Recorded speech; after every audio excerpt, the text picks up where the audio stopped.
And I suppose with that, we can bring the music down. Bring the music down.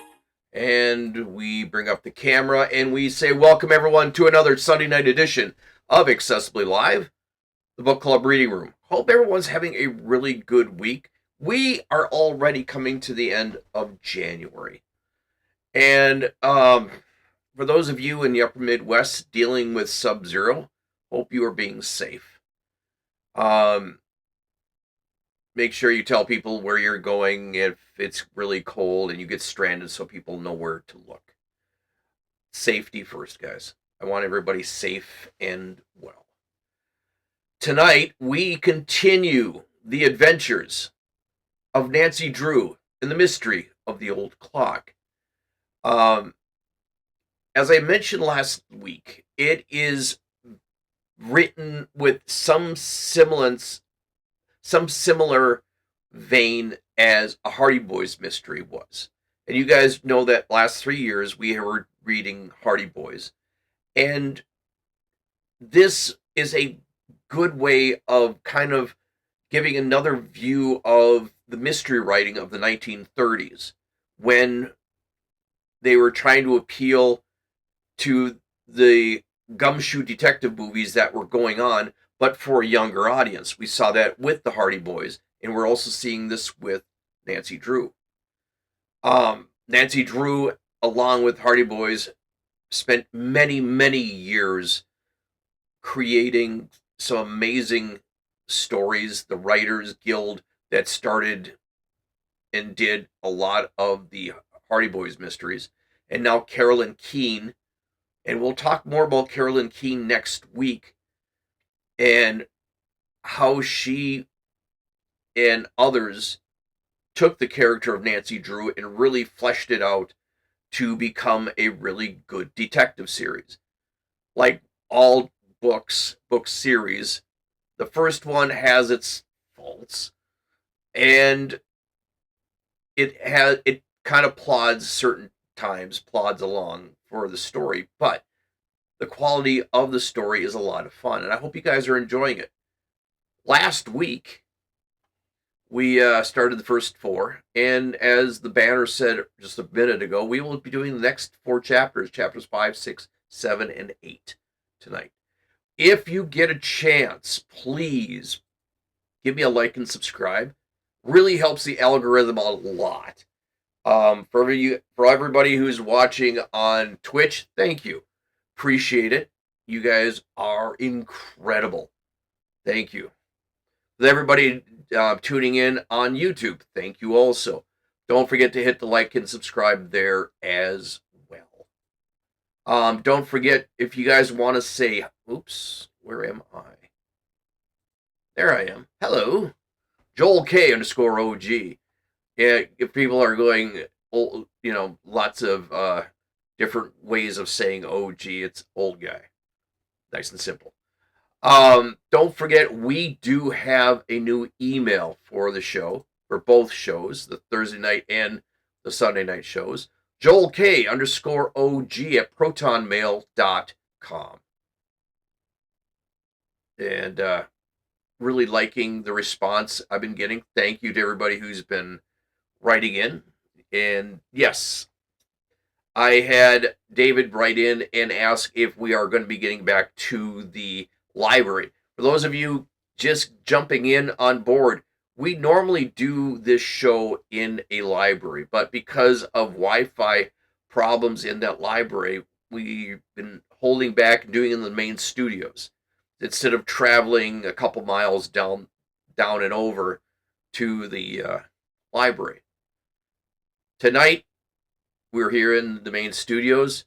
Hopefully next week, if things work out, we will be back in the library. But we need to keep going with Nancy Drew. And tonight, we continue with the story of Nancy Drew, starting with chapter 5. Last time we saw Nancy, she was racing a storm, a severe storm that was coming down on her. And she was racing and driving into what seemed to be an abandoned barn. That was until a very loud scream went off. We continue and pick up right after that. Chapter 5. A surprising story. Nancy froze behind the wheel. Had she inadvertently hit someone? Her heart pounding in fright, she opened the door of the car to step out. At the same instant, a shadowy figure arose from a pile of hay near her. I guess that must have scared you silly when I screamed, said a girl of Nancy's age, stepping forward. You're all right? Nancy gasped. Yes, and I'm so sorry, I yelled. I came out here to check on our supply of feed for the chickens. I didn't think it was going to be a bad storm, so I didn't bother to go back to the house. It's pretty bad, said Nancy. Well, the storm terrified me, the girl continued. I didn't hear your car coming, and when it rushed in here, I panicked. Nancy began to breathe normally again, then told the stranger her name and the fact that the mechanism for raising the top of her convertible was not working. That's a shame, said the girl. And you must get your clothes dried. The storm is letting up. Let's dash over to the house. Grace will help you too. She's my sister. My name's Allison Hoover. Hoover. Nancy was tempted to tell Allison that she had been planning to call, but she decided not to mention it at the moment. It might be better to do her sleuthing more subtly. Nancy smiled at Allison. Thanks a billion. But first, I'd like to wipe out the car. Are there any rags around in the barn? Allison produced several, and together the girls mopped the water from the cushions and the floor. By the time the rain had stopped, Nancy and Allison sloshed through the series of puddles to the farmhouse. Nancy had a better chance to study her companion. She was tall, with reddish blonde hair and very fair skin. Her voice was musical, and she had an attractive, lilting laugh. The girls reached the rundown farmhouse, stamped the mud from their shoes on the back porch. Then Allison flung open the door, and they entered a cheerful kitchen. As the door shut behind them, another girl who was just closing the oven of an old-fashioned range turned around towards them in surprise. Grace, I have a visitor, Allison said quickly. Nancy, I want you to meet my sister. She's the mainstay of our family of two. Grace Hoover cordially acknowledged the introduction and greeted Nancy with a warm smile. Nancy judged her to be at least 4 years older than Allison.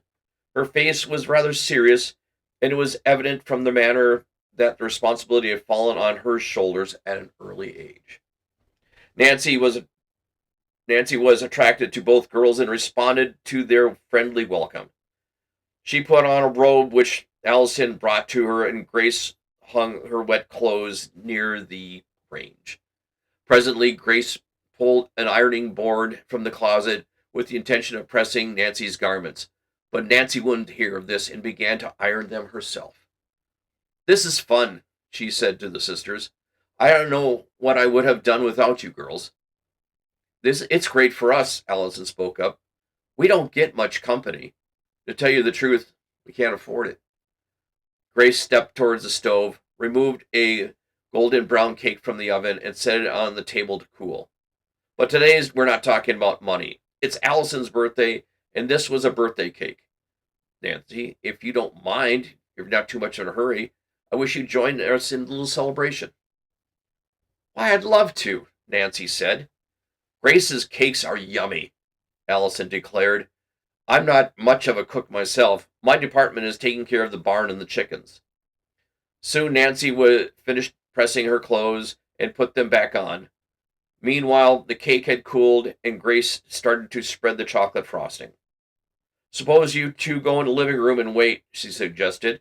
I'll bring in the cake and tea. Nancy followed Allison to the adjoining room. Although it was comfortable, The room did not contain much furniture.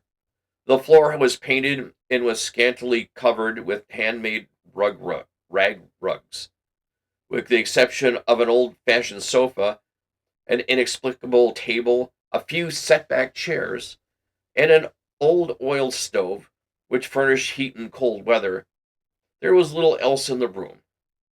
However, the dainty white curtains covered the windows, and Nancy realized that although the Hoovers were poor, they had tried to make their home attractive. "Do you two girls live here alone all the time?" Nancy inquired. Allison nodded. "Grace and I have been living here since Father died. That was 2 years ago. Mother passed away just before that," the girls added with a slight catch in her voice. "The illness took every penny we had." "I'm terribly sorry," Nancy remarked sympathetically. "It must be dreadful hard for the two to run the farm by yourselves." "Our farm isn't as large as it once was," Allison said quietly. "We have only a few acres left. I know you're too polite to ask how we manage, Nancy. Grace helps a dressmaker in Masonville whenever she can get work. She makes all her own clothes and mine too. And I raise the chickens." From just beyond the doorway suddenly came the strains of "Happy Birthday to You, Happy Birthday." By this time, Nancy had joined in. She and Grace finished "Day to You, Happy Birthday, Dear Allison, Happy Birthday to You." Grace set the cake with 18 candles lighted on the table. She and Nancy sang the second verse of the words, "and many more." Grace set the cake with 18 lighted. Tears stood in Allison's eyes. When the song ended, she grasped her sister with a tremendous hug. Then she gave Nancy one. This is the nicest birthday I've had in years," she quivered. "And it's one of the most enjoyable I've ever attended," Nancy said sincerely. Suddenly, Allison began to sing a tuneful of old English ballads about the birthday of village lass. Nancy listened, entranced to Allison's clear, bell-like tones. When she finished, Nancy applauded and said, "That was perfectly lovely. You have a beautiful voice, Allison." The singer laughed gaily. "Thank you, Nancy. I've always wanted to take lessons, but voice training is pretty expensive." At that moment, Grace brought in a tray of fragrant tea. As she poured 3 cups, Allison blew out the candles and served the cake. "I've never tasted anything more delicious in all my life," Nancy said enthusiastically. The 3 girls chatted like old friends. Finally, the sun broke through the clouds. As Nancy rose to leave, she noticed an unusual picture on the wall opposite her and commented on its beauty. "Uncle Joshua Crowley gave it to us," Allison told her. "If he were still only alive now, things would be different." At the mention of that name, Nancy sat down again. Was this going to pick up the clue that possibly that Mr. Crawley had made the later will? "He wasn't really our uncle," Grace explained, "but we loved him as much as though he were a relative." Her voice broke for a moment. She could not go on. Then, gaining control of herself, she continued, "He lived on the farm next to us. That was when Mother and Father were alive. All of Allison's and my misfortunes seemed to come at once." "He was the dearest man you ever saw," Allison said. "Some people thought him odd, but you never minded his peculiar ways after you knew him. Uncle Joshua was very good to us. He always told me that he'd back me in a singing career." "Yes," Grace said. "Uncle Josh used to say Allison sang as sweetly as a bird, and he wanted to pay for lessons with a famous teacher. But after he went to live with the Tophams, he never said any more about it." "He never liked it with the Tophams, though," Allison declared. "They weren't kind to him. He used to slip away to visit us. Uncle Josh often said we seemed like his own children," Grace spoke up. "He brought us many nice gifts, and we loved him for himself and not for his money. I remember, though, the very last day we saw him alive, he told us, I have planned a big surprise to make you girls happy, but I can't tell you what it is just yet. You'll see it in my will. Those were his very words. And then the Toframs got everything, Allison said. He must have changed his mind for some reason. It's hard to believe he would forget his promise to us, Grace said sadly. Oh, wouldn't it be wonderful if a later will could be found, Allison exclaimed. Yes, Nancy said slowly. I heard that Mr. Crawley told other people, too, he was leaving money to them. The Turner sisters, for instance. Do you know them? Slightly, Grace answered. My dad, Nancy went on, is a lawyer, and he and I are very much interested in this case. Has he ever mentioned you girls? He even mentioned you girls, and to tell the truth, I was on my way here to talk to you. Allison impulsively grabbed Nancy's arm. You say your father's a lawyer? Grace and I are positive Uncle Joshua made a latter will. Oh, if we could only engage your father to help us prove this. Then a sad look came over her face. But I'm forgetting we wouldn't have the money to pay him, and if we should lose the case. Don't let that worry you, said Nancy kindly. This is your birthday, and you must be happy, Allison. My special wish for you is that before you become 1 year older, you'll inherit some of Crowley's money, so that you can take those singing lessons. Chapter 6.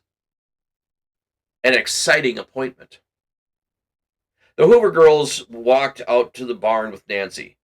Do come see us again, Grace called as the young detective climbed into her car. Yes, please do, Allison added. Nancy promised that she would. As soon as I have some news, she said. Although the weather had cleared, the road remained muddy and slippery. Nancy found it necessary to drive with extreme care for the next 2 miles until she reached the main highway. No wonder this river road isn't used much, she thought. And how do Grace and Allison get to town, Nancy wondered. She had not seen a car at the Hoover home and knew that no bus passed the door.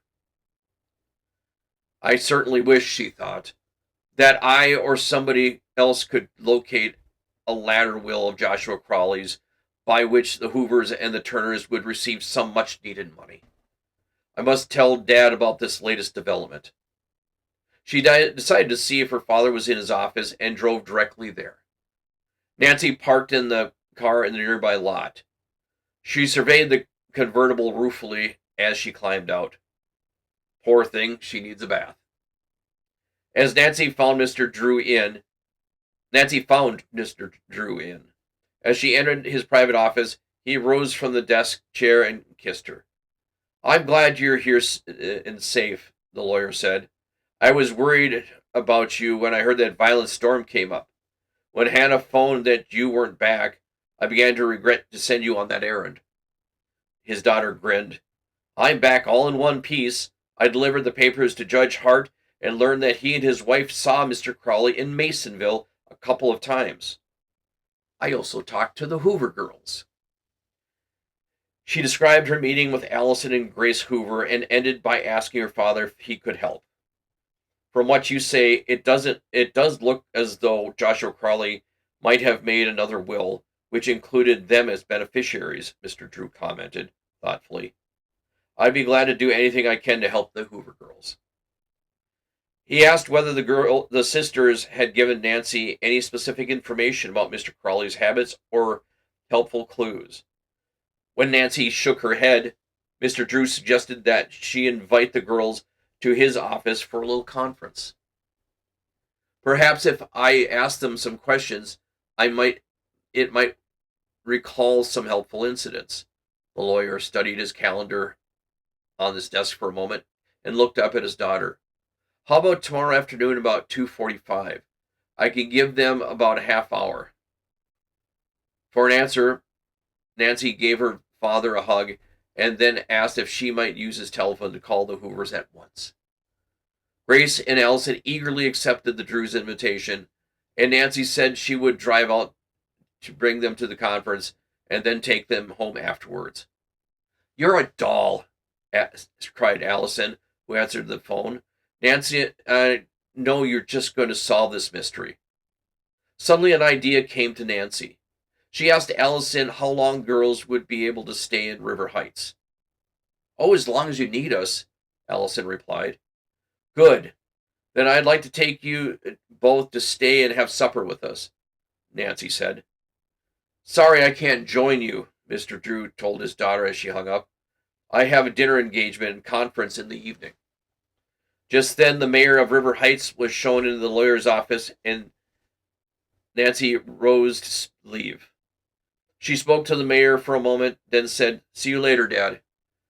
Before Nancy returned home, she stopped at an old-fashioned house on a side street. It was the home of Signor Mosconi, a famous voice teacher who had retired to the small city the year before, but took a few outstanding pupils.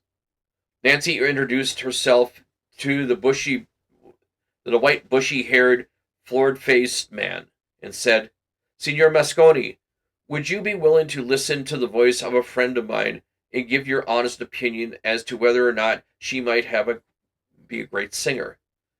If she might, she can obtain money for lessons. Would you be able to take her as a pupil?" Signor Mosconi studied Nancy for several minutes before replying. Finally, he said, "You do not look like the kind of girl who would come here on a foolish errand. Ordinarily, I do not accept beginners, but in this case, I would be willing to hear your friends sing." He laughed. "Mind you, I will give you nothing but the truth, and your friend does not measure up. I hope her feelings will not be hurt too deeply." Nancy laughed too. "I like honesty," she said. "As a matter of fact, this girl knows nothing about what I am asking you. Coming here will be a complete surprise to her. I'm probably no judge of voices, but I think she has a natural. However, we would both appreciate having your opinion, and will certainly abide by it." She arranged for the meeting the following afternoon at 4 o'clock, and after Signor Mosconi's house, and left Signor Mosconi's house in an excited mood. "Maybe I'm going to go out on a limb," Nancy mused. "But this is another one of those hunches of mine that Dad talks about, and I must carry through." When she picked up the Hoovers the following day, Nancy did not mention the appointment with the voice teacher. The three girls went directly to Mr. Drew's office, and once he began to quiz Grace and Allison about Mr. Crowley. "I understand that he was rather eccentric man," the lawyer began. "Suppose you tell me everything you can about what Joshua Crowley did and what he said, which would help us figure out where he might have secreted a later will." "Uncle Joshua was rather absent-minded," Grace spoke up. "I often saw him hunting for his spectacles, which he had pushed upon his head." "Did he ever hide things?" Mr. Drew asked. "Oh, yes," Allison laughed. "Uncle Joshua was always putting articles away in what he called a safe place. But the places were so safe he could never find the things again. Then," Nancy spoke up excitedly, "Mr. Crowley could have hidden a will and then forgotten where." "I suppose so," Grace replied. "While living with the Tophams, I'm sure that just is what happened. One day when he was calling at our house, he talked about the Tophams and the way they were trying to get all his money. I guess they think just because I stay on that they're going to get everything.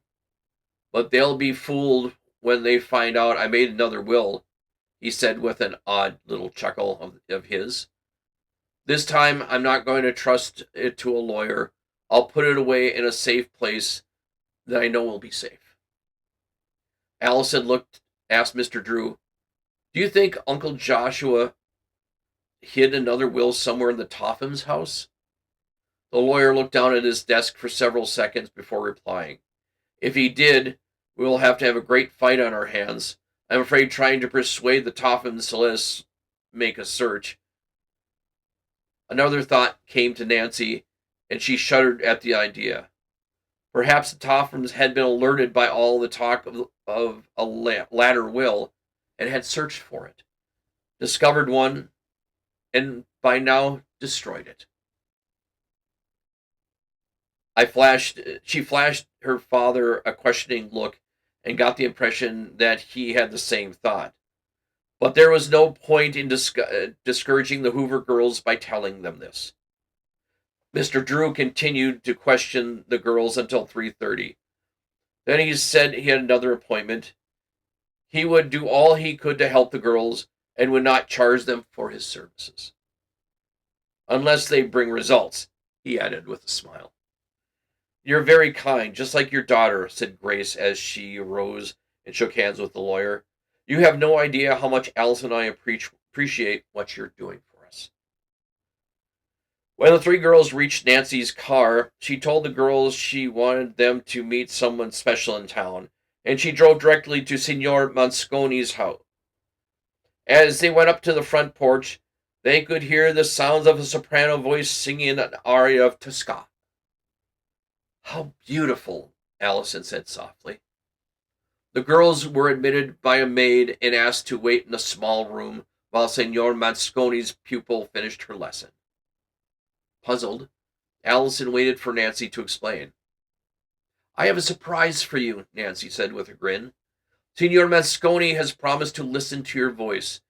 If you pass the test, he'll consider taking you as a pupil, that is, after we find the money for voice lessons. Allison was too dumbfounded to speak, but Grace cried out, Oh, Nancy, what are you gonna do next? We've only known you for 24 hours, and you've already boosted our morale sky high. At that moment, the door of the studio opened. The young soprano came out, followed by Signor Mosconi. He said goodbye to the pupil, then invited the three callers into his studio. Nancy introduced the Hoover sisters. And you are the singer, the man said with almost a once addressing Allison. I can tell from your speaking voice. Apparently, the teacher sensed that Allison had been taken by surprise, was a little nervous. Accordingly, he began to talk on other subjects than music. He showed the girls several paintings in the room and pieces of statuary which had come from Italy. I prize them highly, he said. They're exquisite, Allison remarked. Signor Mosconi walked to a rear window and pointed out to a lovely garden in the back of the house. There, and evidently satisfied that Allison was at ease, he led the way to the grand piano and sat down. Now, what would you like to sing? He asked Allison with a pause. Please stand here, facing me. Something very simple, she replied. America the Beautiful? The teacher nodded, asked her what key she would like to be played. Then he began to accompany her.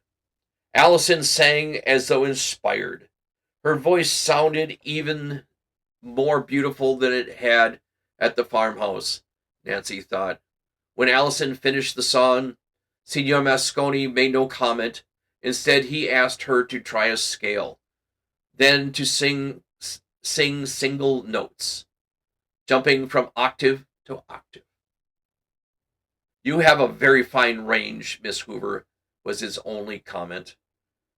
For a half an hour, he had Allison try short songs in various keys, and at one point joined her in a duet. At the end, he turned around on the piano bench and faced Nancy and Grace. I believe, he said slowly, I believe that someday we shall know Allison Hoover as an operatic star. Before the girls could say anything, he jumped up, turned, and shake Allison's hand fervently. By this time, the full import of his words had dawned on the young singer. Tears began to roll down her cheeks. Bravissimo! Bravissimo! He exclaimed. You sing, you cry, you smile. Magnifico! You will be a dramatic actress splendida. Nancy and Grace were nearly on the verge of tears also. They were so overwhelmed by the happy news. Then suddenly the three girls became serious, remembering that this girl the problem of money for lessons for this great man. They knew his fee per hour must be very high. Allison suddenly began to talk and poured out her story to the white-haired teacher. But I know, she declared with a brave smile, that somehow I'm going to get the money for the lessons, and I wouldn't want to take them from anybody but you, Signor Mosconi. I'll come back to you as soon as I can. Thank you very, very much. Please, girls, I'd like to leave now. As Allison rushed towards the front door, Signor Mosconi detained Nancy and Grace. This Allison is wonderful, he exclaimed. I want to give her lessons to see her training is correct. He threw up his hands and shook his head. But I cannot afford to give the lessons free. Perhaps I could cut my price. We'll find the money somehow, Singer, Nancy promised. Then she and Grace thanked the teacher and followed Allison out. As the drew home in that evening were mixed emotions on everybody's part. Hannah Gruen had made a taken a great fancy to the Hoover sisters, and the news of Allison's talent had thrilled her as well as the girls. Conversation at supper was happy and animated. Nancy and Mrs. Gruen drove the sisters to the farm on the parting. Nancy again promised that she would do all she could to help find the will, which the girls might possibly benefit.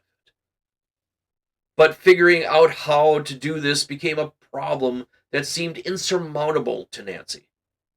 At breakfast the following day, Mr. Drew suggested, Nancy, perhaps if you give your mind a little rest from the Crowley matter, an inspiration of the case might come to you. His daughter smiled. Good idea, Dad. I think I'll take a walk in the fresh air and clear the cobwebs from my brain. As soon as she'd finished eating, Nancy set out for a brisk pace. She headed for River Heights' attractive park to view the display of roses, which was always very beautiful. She had only gone a short distance along the pathways when she caught sight of Isabel and Ada Topham, seated on a bench not far ahead. They're the last people in the world I want to see right now, Nancy thought. They'll probably say something mean to me, and I'll lose my temper. When I think of how Grace and Allison and the Turners could use 1/10 of the Crowley money, which the Tophams are going to inherit, I could just burst. Nancy had paused, wondering whether she should turn back. No, she said to herself. I'll go and see the roses. I'll take the path back of the Tophams, and they won't see me. Nancy made her way along quietly with no intention of eavesdropping on the two girls. But suddenly 2 words of the conversation came to her ears, bringing Nancy to an involuntary halt. She distinctly heard Isabella say, the will. In a flash, Nancy's detective instincts were roused, and her heart pounded excitedly. It must be Joshua Crowley's will they're talking about, she reasoned. Chapter 7. The Angry Dog. With the instinct of a detective who dared not miss a clue, Nancy deliberately moved closer to the bench on which the Topham girls were seated. If there should be another will, I'm afraid we're going to be out of luck. The words in Ada's nasal voice came clearly to Nancy.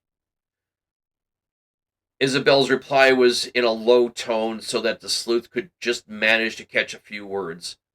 Well, I, for one, don't believe Joshua Crowley ever made the latter will. She gave a low laugh.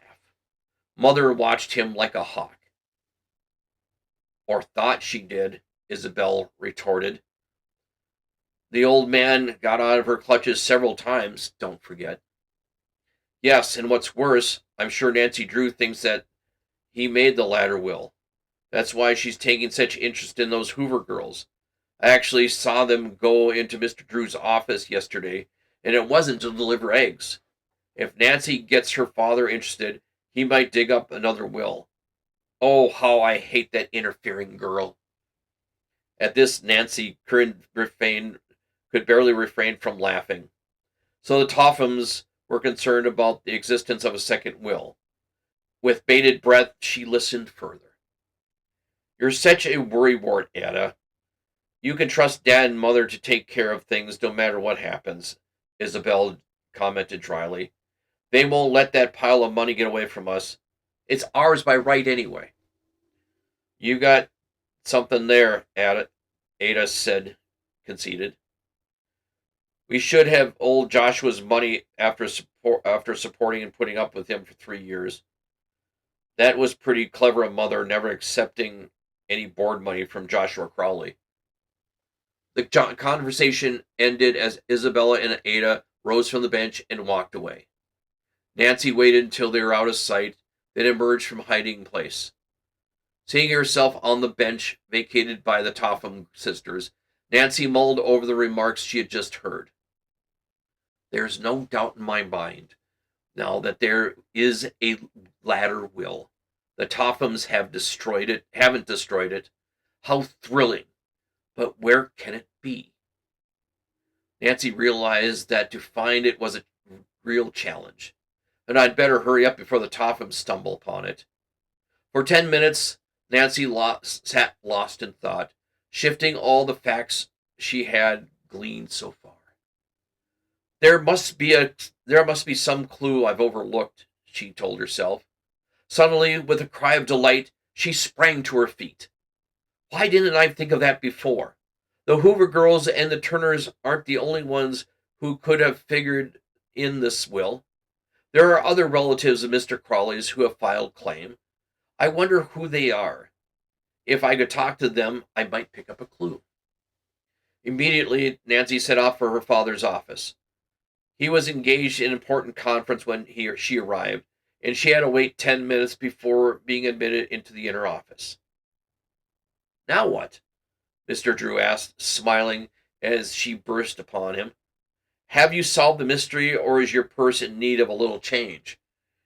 Nancy's cheeks flushed, and her eyes darted with excitement. Don't tease me, she protested. I need some information. At your service, Nancy. The young sleuth poured out the story of the Topham sisters' conversation in the park and told him of her own conclusions. Mr. Drew listened with interest until she had finished. Excellent deducting, he praised his daughter. I'm afraid, though, I can't help you obtain the relatives' names. I don't know any of them. Nancy looked disappointed. Oh, dear, she sighed. And I'm so anxious to find out right away. If I delay even a single day, the Tophams may locate that other will and destroy it. The next instant, her face brightened. I know. I'll drive out and see the Turner sisters. They might be able to tell me who the other relatives are. Nancy arose and headed for the door. Just a minute, said the lawyer. I wonder if you realize just who you are getting into, Nancy. What do you mean? Only this. Detective work isn't always the safest occupation in which to engage. I happen to know that Richard Topham is an unpleasant man when crossed. If you do find out anything which may infuriate him, the entire Topham family could make things extremely difficult for you. I'm not afraid of them, Dad. Good, Mr. Drew exclaimed. I was hoping that you would say that. I'm glad you have the courage of your convictions, but I didn't want you to march off into battle without knowledge of what you were going up against. Battle? Yes, the Tophams won't give up that fortune without a bitter struggle. However, if they attempt to make serious trouble, I promise to deal with them myself.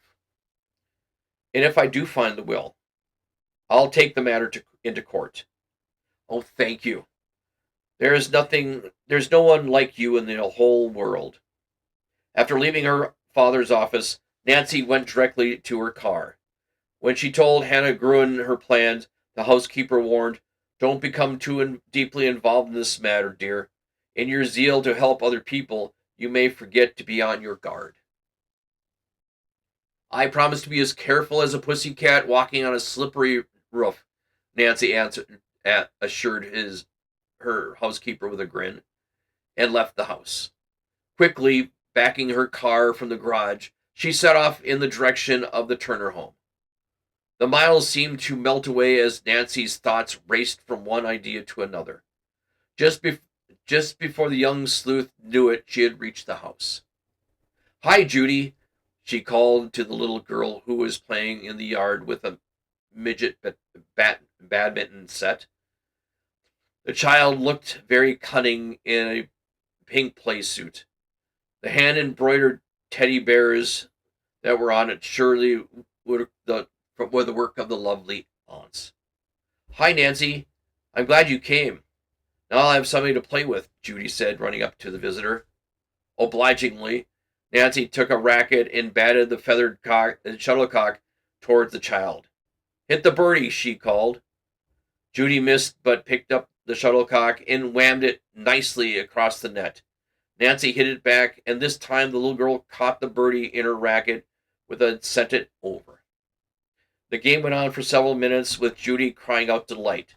"You're bestest batter I've ever played with, Nancy," she declared. After 10 minutes of play, Nancy said, "Let's go into the house now, Judy. I want to talk to your aunties." Judy skipped ahead and announced her new playmate's arrival. "Hello, Nancy," the women said as she entered the living room. "We were watching the game from the window," said Mary Turner.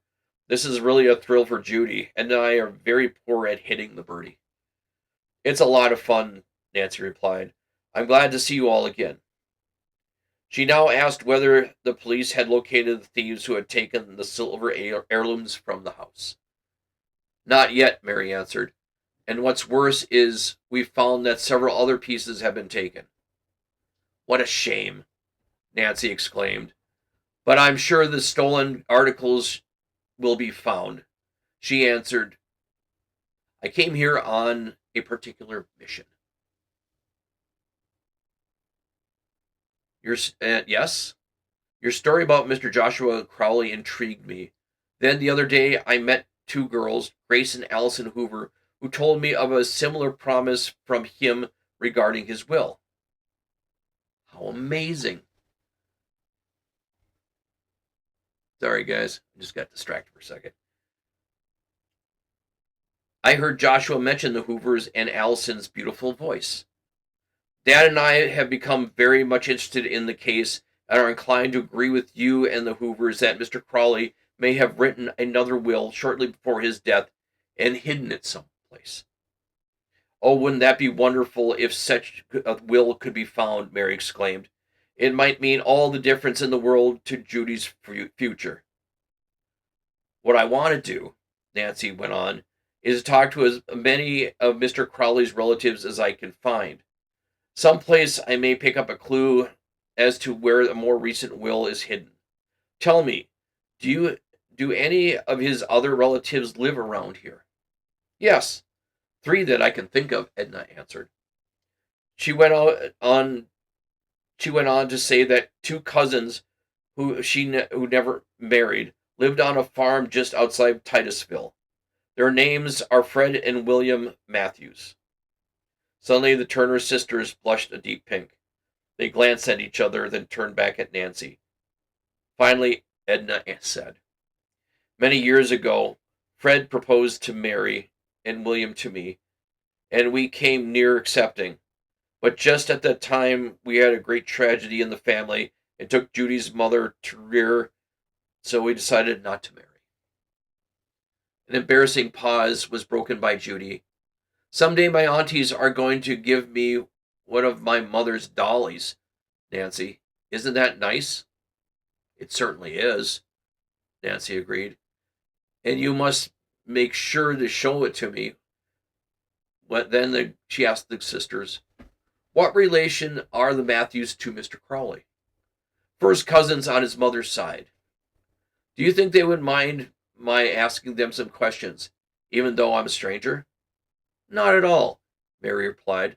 "They're very fine gentlemen." "And tell them Mary and I sent you," Edna added. "How far is Titusville from here?" Nancy inquired. "Oh, not more than 5 miles on Route 10A. You could drive there in a few minutes. It's on the way to Masonville. Nancy, won't you stay and have lunch with us?" Eager to continue her work, the young sleuth was about to refuse, but Judy put the invitation in also. "Please, oh please, Nancy. And while my aunties are fixing it, you and I can play badminton." "All right," Nancy agreed. "And thank you very much." It was nearly 2 o'clock when she was finally ready to depart.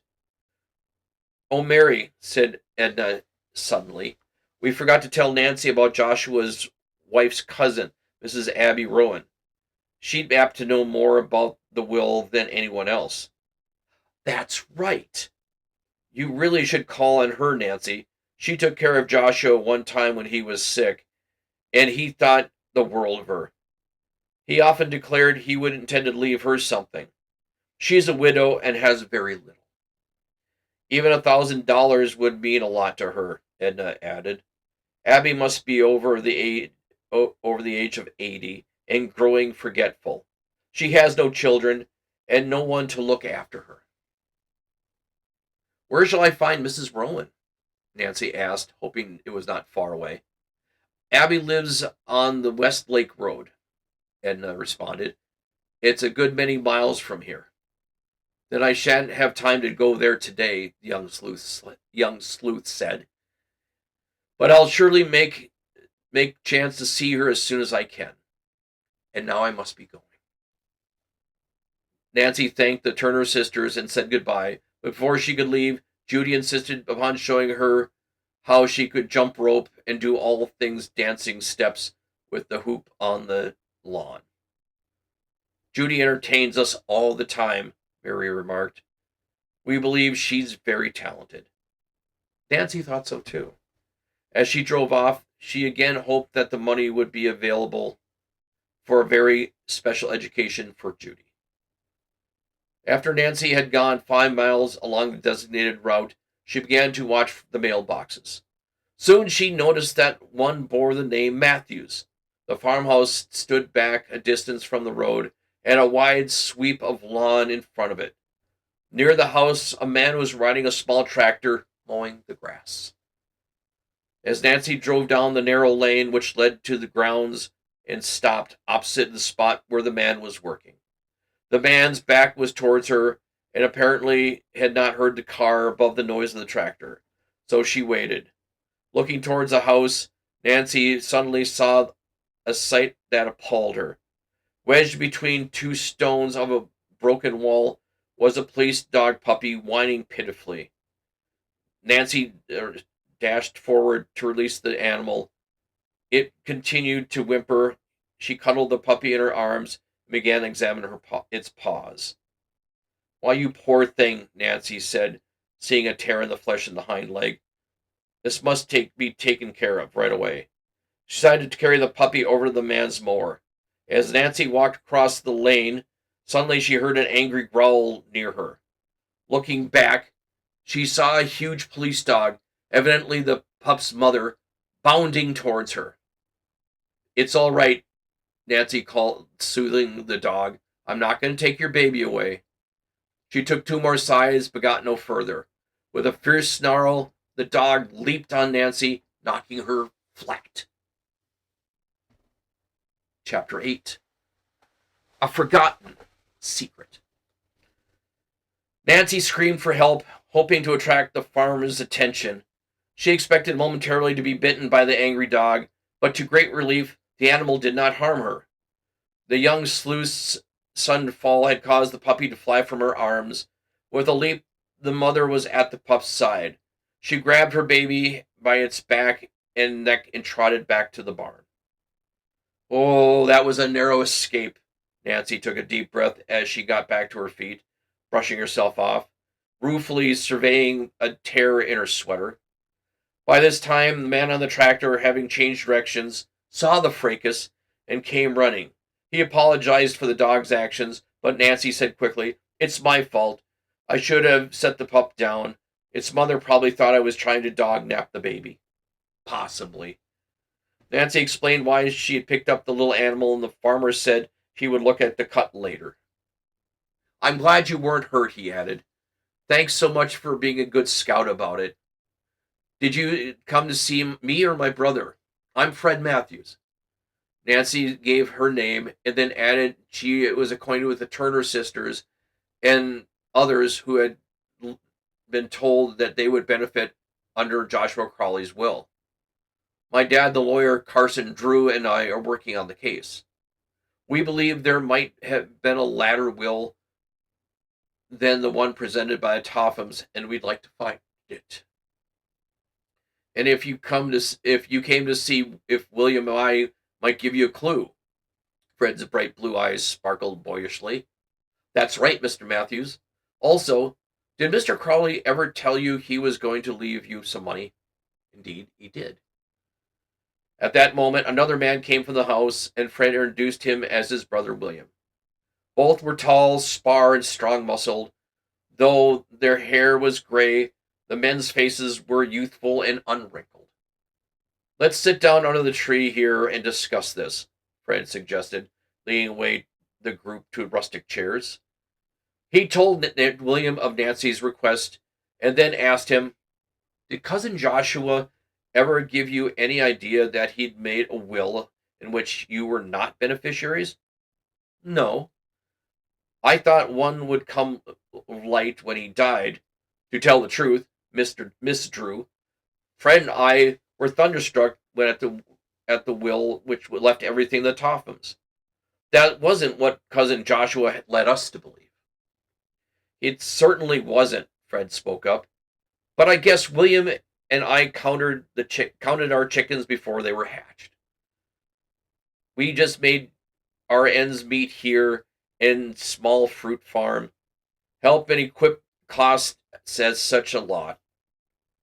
One thing we've always wanted to do but couldn't afford was to travel. We thought we'd use the money from Cousin Josh to do that.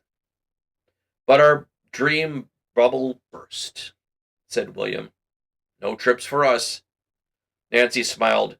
"Don't give up hope just yet. Dad and I haven't." She was disappointed that the brothers could offer no further clues about the place to look for another will. A little while later, she left the farm and returned home. "No new evidence," she told her father. "Let's hope Mrs. Abby Rowan has some." Early the next morning, she set off for the elderly woman's home and reached her destination by asking directions of people living along West Lake Road. "This must be Abby Rowan's house," Nancy told herself. "It fits the description." She climbed out of the car and stood before a one-story frame building which was badly in need of paint and repair. The yard around it was overgrown with weeds, and the picket fence enclosing the cottage sagged dejectedly. "This place looks deserted," Nancy mused, "but I'll see if Mrs. Rowan is at home." Nancy made her way up the scraggly path to the house, rapped on the front door. There was no response. After a moment, she knocked again. This time, a muffled voice called, "Who is there? If you're a peddler, I don't want anything." "I'm not selling anything," Nancy called out reassuringly. "Won't you let me in, please?" There was a long silence, then a quavering voice replied, "I can't open the door. I've hurt myself and I can't walk." Nancy hesitated an instant before pushing open the door. As she stepped into the dreary living room, she saw the frail figure on a couch. Abby Rowan lay huddled under an old shawl and withered face with pain. "I'm Nancy Drew, and I've come to help you, Mrs. Rowan." The little old lady turned her head and regarded Nancy with a stare of wonder. "You've come to help me?" she repeated unbelievingly. "I didn't think anyone ever bother about old Abby again. Here, let me arrange those pillows for you. Gently, Nancy moved the old woman into a more comfortable position. Yesterday, I fell down the cellar stairs, Mrs. Rowan explained. I hurt my hip and sprained my ankle. Haven't you a doctor? Nancy asked in astonishment. No, Abby Rowan replied. Not a soul has been here, and I couldn't in touch with anybody. I have no phone. Can you walk at all? Nancy asked. A little. Then your hip isn't broken, Nancy said in relief. Let me see your ankle. Oh my, it is swollen. I'll bandage it for you. There's clean cloth in the closet in the kitchen, Abby told her. I haven't any regular bandage. You really should have a doctor, Nancy remarked. Let me drive you to one. I can't afford it, the old woman murmured. My pension check hasn't come, and it's too small anyway. Let me pay the doctor, Nancy offered. Abby Rowan shook her head stubbornly. I won't take charity. I'd rather die first.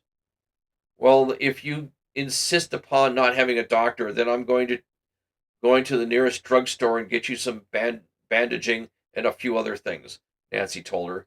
But before I go, I'll make you a cup of tea. There's no tea in the house. Then I'll get you a box. What else do you need? I need most everything, but I can't afford anything right now. You might get me some tea and a loaf of bread. That's enough. You'll find money in the jar in the cupboard. It's not much, but it's all I have. I'll be back in a few minutes, Nancy promised. She stopped in the kitchen long enough to examine the cupboards. With the exception of the little flour and sugar in a can of soup, there appeared to be nothing in the house to eat. Nancy found the money jar contained less than $5. I'll not take it, she decided. Quietly, the young sleuth slipped out the back door. She drove quickly to the nearest store and ordered a stock of groceries. Then she stopped at a drugstore and purchased bandages and liniment. Reaching the cottage, she carried in the supplies inside and adeptly set up making Mrs. Rowan, Abby Rowan, more comfortable. She bathed the swollen ankle and bound it neatly with antiseptic bandages. It feels better already, Mrs. Rowan told her gratefully. I don't know what I would have done if you hadn't come. Oh, someone would have dropped in, said Nancy cheerfully. She went to the kitchen and in a short while prepared tea and a light lunch for the elderly woman. As Abby Rowan sat eating the nourishing meal, Nancy was gratified to observe that almost immediately her patient became more cheerful and seemed to gain strength. She sat up on the couch and appeared eager to talk with Nancy. There aren't many folks willing to come and visit an old lady. If Joshua Crawley had lived, things would have been different, she declared. I could have paid for someone to come look for me. It's strange that he didn't provide for you in his will, Nancy replied quietly. She did not wish to excite the woman by telling her her real mission. Yet Nancy had hoped to lead her in the tactful discussion of Joshua Crawley's affairs without raising hopes which might never be realized. It's my opinion that Joshua did provide for me, Mrs. Rowan returned apathetically. Many a time he said to me, Abby, you'll never need to worry. When I'm gone, you'll be well taken care of by my will. And then everything was left to the Tophams. Nancy encouraged her to proceed. That was according to the first will, Abby Rowan stated. You mean there's another will? Nancy inquired eagerly. Of course. Why, I saw that will with my own eyes. You saw it? Nancy replied. An old woman nodded gravely. Mind, I didn't see what was on the will. One day Joshua came to call and gave me some money. Right off I noticed he had a bunch of papers in his hands. Abby, he said, I made a new will. I didn't bother with a lawyer. I wrote it myself. How long ago was that? Nancy asked quickly. Let me see. Abby Rowan frowned thoughtfully. I can't remember the exact date. It was this past spring. Anyway, Joshua hinted that he had done well by me, but Joshua, I said, aren't you sure it's legal to write your own self? Of course it is, he said. A lawyer told me it was all right, just so long as I wrote it myself and signed it. But I did have it witnessed. Do you know who witnessed the will? Nancy broke in. No, he didn't say. Have you an idea what became of the will? Nancy asked hopefully. Well, I remember Joshua saying something about putting it where nobody could get to it unless they had legal authority. But I really don't know what became of it. Are you certain that that was all Mr. Crawley said? Nancy inquired gently. She recalled the Turners saying that Abby had become forgetful. The elderly woman shook her head and sighed. Many a night I've lain awake trying to think what else he said about where he would put the will. I just can't recollect. Try to think, Nancy begged. I can't remember, Abby Rowan murmured hopelessly. I've tried and tried. She leaned against the cushions and closed her eyes as though the effort had exhausted her. At that very moment, the clock on the mantel chimed 12. Abby's eyes fluttered, and an odd expression passed over her face. For an instant, she stared straight before her. Then slowly she turned her head and fastened her eyes on the clock. That was chapters 5, 6, 7, and 8 of Nancy Drew and the Secret of the Old Clock. Hope you guys enjoyed that. It is getting more interesting to find out there are more people claiming that Mr. Crawley had a secondary will. I'm beginning to suspect that things are right in front of people's faces. You never know.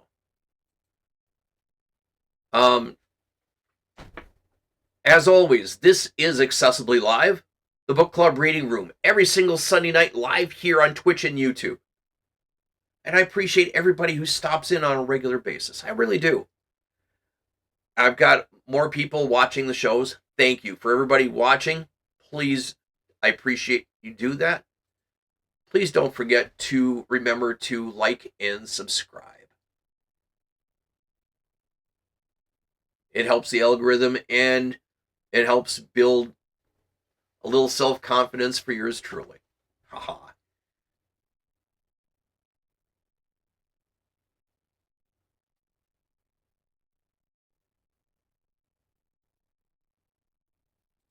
By the way, don't forget, next week, we continue with Nancy Drew, Secret of the Old Clock. The next 4 chapters will be next Sunday, 8 p.m. Central Standard Time, every Sunday night. And then on replay here on Twitch. And I appreciate everybody who stops in. Before we go, as we do with the Thursday night show, we close with a quote. But I got something for you guys, something fun I want to start doing at the end of each show. I've been in TV and radio for a long time. I like movies. I like all types of movies. Scary movies, thoughtful movies, adventure movies, old classic comedies. You guys have seen that when you watch the shows and when I throw a classic public domain movie here. I have a movie recommendation for you guys that goes in tandem with our quote for the week. Our quote from the legendary author, Ursula K. Le Guin. The exercise of imagination is dangerous to those who profit from the way things are because of it has the power to show that the way things are is not permanent, not universal, not necessary.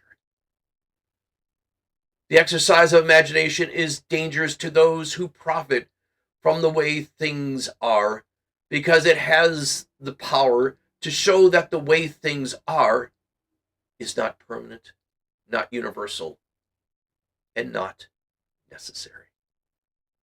Legendary author, charge agent, and social critic, Ursula K. Le Guin. In partner with continuation of Ursula K. Le Guin, I'd forgotten about this and rewatched this the other night. If you have not seen this movie, The Lathe of Heaven, this was put out in the early mid 70s.